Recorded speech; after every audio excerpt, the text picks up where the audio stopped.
Tim Ferriss gives some unexpected productivity advice in this week's Ignite show. Could defining your fears be more important than defining your goals? Enjoy. Ignite is an ongoing series of speedy presentations. They've ranged from building multi-person pogo sticks to hacking chocolate. Any topic that geeks hold dear. Each speaker gets only 5 minutes and 20 slides that auto-advance every 15 seconds. The talk you're about to hear was recorded live at one of the featured Ignite events around the world.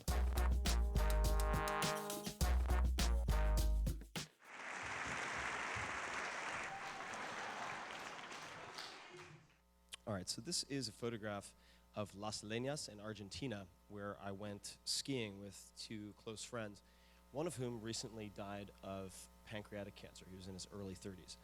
The same day I received an email notifying me that the 10-year-old daughter of a close friend had been diagnosed with inoperable cancer. And this was very recent, and this produced a profound sense of urgency in me to do bigger and better things in my life and to test new directions before some undefined point in the future.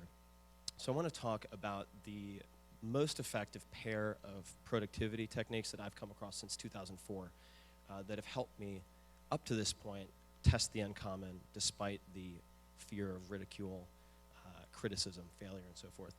And both techniques, I cheated a bit with the format, some things will repeat, are borrowed from Stoicism, which was a school of philosophy from the Hellenistic period used by a lot of the Greco-Roman educated elite, including emperors and military and statesmen. The first is called negative visualization, and it's all related to the basic assumption that defining your fears instead of your goals is a key to doing anything uncommon, anything big. Negative visualization is what I would call preparation in practical pessimism.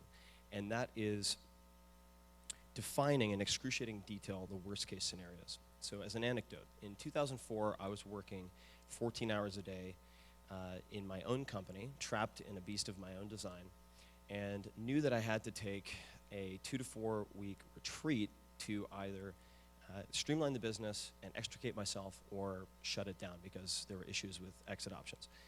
I didn't do that for 6 months because I was running an endless loop of what-if scenarios. What if I missed a notification from the IRS? What if we lost the biggest customer we have and therefore had problems A, B, and C?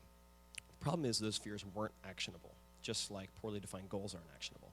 Then I came across the writings of Seneca, Lucius Seneca, who was an advisor to the emperor in his day in Rome, also what you might consider the most successful investment banker and playwright at the time in Rome.